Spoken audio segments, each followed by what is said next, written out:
po, shoutout po sa ating lahat. Nagbabalik ang inyong lingkod, Hasa 26 TV. Ayan po, mayroon tayong reaction video po. Dito ay si Bayot, no? Ayan, si Bayot ang reaksyonan po natin at si Miss Lorny TV. Ayan po, at siyempre, bago tayo magsimula, ayan, isang mapagpalang araw po muna sa ating ama ng Kalingap, Kuya Bal Santos Matubang at Edna Kalingap Rab, pakisupport. Ayan po, Happy Valentine's po sa inyo. At syempre po, Kalingap Strikers, ayan, hindi ko na po kayo maisa-isa, no? Isa na po ang inyong lingkod, Hasa 26 TV. At ano po, Happy Valentine's po sa Kalingap Strikers, no? Ngayon po, ang ating topic for today ay tungkol nga po dito sa ano po, puting ahas. Ayan, puting ahas na tawag po ni Lorny. Tinawag pong puting ahas si Lorny TV ni Baklang Sangkay. Okay, no? At siyempre po, dito po ako kukuha ng reaction video po ni, ayan, Cell TV VX. Ayan po sa aking kasamahan sa Kalingap Strikers. Dito ako kukuha kasi nabalidbaran ako dyan sa pagmumukha ni Bakla ni Baklang Sangkay. Okay, no? Ayan po, pakisupport po natin, no, si Lorny TV.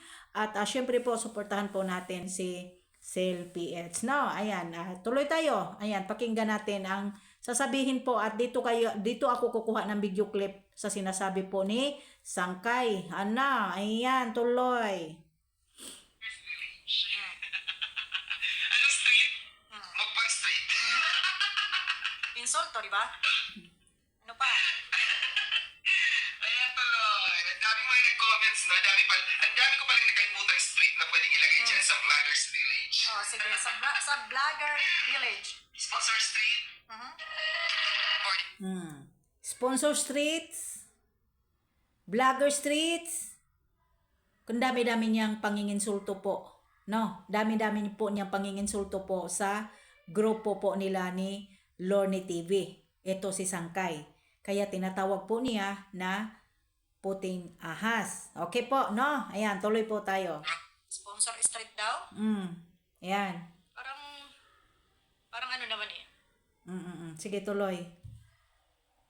Ayan. Mukbang street? Timawa street?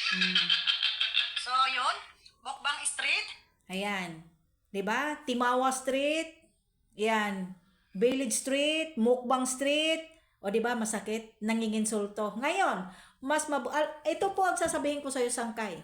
Mas maganda pa ang mangbalahura kaysa mangbuli at sa manginginsulto ng sobra-sobra. Ngayon, sino nga po ba ang bastos? Sino ang bastos na tinatawag mong balahura, ang strikers, kaysa sa iyo? Kami prangka lang, pero ikaw, grabe ka mang bully, grabe ka mang insulto. Anong tawag sa iyo? Hindi mo ba po naalala na ikaw po ay budulista, sip-sip? Hindi po ba?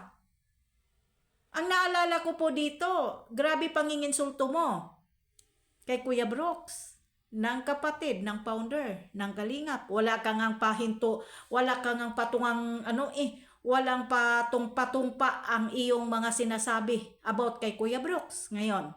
Hindi mo ba ito po ay tinatawag mong mga budulgang?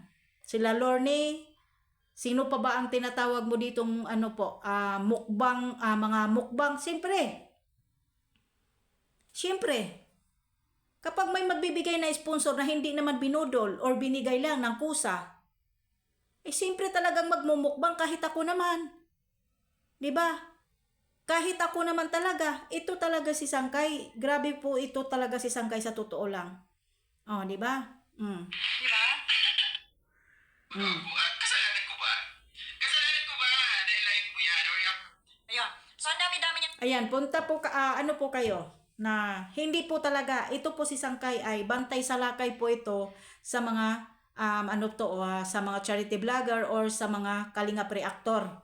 Nagbabantay sa lakay, hindi siya nagbabantay sa mga basher na hindi siya nagbabantay sa paninira sa Kalingap.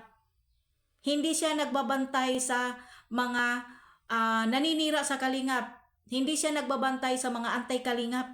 Nagbabantay siya po dito sa loob po mismo ng community ng Kalingap para mabusog at sisiraan po niya yung mga kapwa reaktor at yung mga charity vlogger. Kung kinakailangan pa nga, si Kuya Bal, siraan pa niya Si Kalingap Rab, siraan pa niya Si Ate Edna, Ganon po si Sangkay. Kaya nga po, ang tawag po sa kanya isang budulista, sip-sip, gaga at tarantada. Alam mo bang Kay, sa totoo lang, nagtataka lang ako sa iyo, sa totoo lang. Bakit hindi mo maribat-ribatan, bakit hindi mo ipagtatanggol ang kalingap sa tinatawag na laging hari at prinsipe? Napatuloy pa rin po ang mga anti-kalingap na tinitira ang kalingap, pero ikaw nandito ka, naghahanap ka ng titirahin dito sa community ng kalingap na mga kasamahan lang naman po natin. But nagtataka lang ako sa iyo Sangkay. Nagtataka lang kami, kinukumpara mong balahura. Ako, lalo na ako. Mas mabuti pa ang balahura Sangkay kaysa totoo pong nagdidipin sa kalingap. Ikaw, ha? Hiyang-hiya nga ako sa iyo sa totoo lang. Pakapalan na ba ng mukha? Hindi ka ba nahihiya sa sarili mo? Ha? Hindi ka ba nahihiya sa sarili mo na lahat po ng mga buzzer po ng kalingap nila Kuya Brooks, nandyan po, namamayagpag sa iyong YouTube channel sa comment section?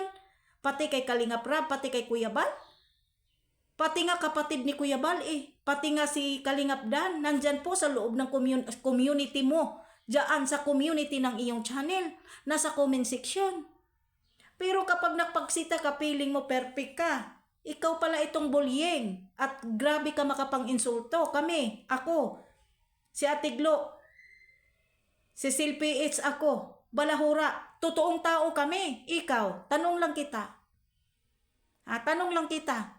Bakit nga po ba nung time na re-reach out ka ni Kalingap Rab bakit ka nagpunta kay Kuya Bal na hindi naman dapat i-PM si Kuya Bal? Ba't hindi ka na lang lumayas? Mabuti pa ako Sangkay na nagbalik loob sa kalingap kay totoong nagdepend ikaw. Nagdidipin ka pero paninira sa loob ng community at ikaw ang toxic at ikaw ang anay at salot na reaktor sa loob ng community ng Kalingap Sangkay. Accepted ko yung mali ko, pero pinanindigan ko na dinidipin ko ang kalingap. Ikaw, ang dinidipin mo Sangkay, para lang sa pangsarili mong interes, ginamit mo ang mga supporters ng kalingap, ginamit mo ang mga sponsor para lang sa pangsarili mong interes. Diba? Tapos, sasabihin mo, layas, ako pinipigilan pa. Maraming pumipigil sa akin pero si Sangkay wala nang pumipigil. Sinabihan ka na nga ni Kuya Bal, balat kalabaw ka na. Ibig sabihin, kung balat kalabaw ka na, makapal na ang mukha mo. Diba? Hindi ka ba nahiya Sangkay sa ginagawa mo? Ni-reach out ka na ni Kalingap Rab. Ano pa bang tinatagal-tagal mo dito kasi wala ka nang malapitan na mga community na pwede kang pumasok doon dahil nagtsatsaga ka na lang dito sa loob ng kalingap na binabantayan mo mga charity vlogger, mga reactor para may mai-content ka. Napakadami po na mga anti-kalingap sangkiki na kinakalaban na mismo ang kalingap. Bakit hindi ka makipagbardagulan? Bakit dito ka talaga sa community ng kalingap? Mga reactor ang tinitira mo. Yan na ba ang kaya mo? Hindi mo kaya yung mga anti-kalingap na makipaglaban? O sadyang talagang sadya po talaga na plastic ka at traidor ka at anay at salot ka sa loob ng community ng kalingap? No. Ganun ka lang talaga? No. Sangkay, salot ka. Nagkukunwari kang dinipin pero wala kang dinidipin sa loob ng kalingap. Wala kang utang na loob. Promise yan. Huwag mo akong hanapan ng butas, ikaw ang pinakamarumi at demonyo, salot, anay at toxic sa loob ng community ng kalingap. Nang kahit sino-sino na lang po inaaway mo dito sa loob ng kalingap Di ka na nahiya, no? Ayan, hanggang dito na lang po. Maraming salamat po sa inyong lahat. God bless po.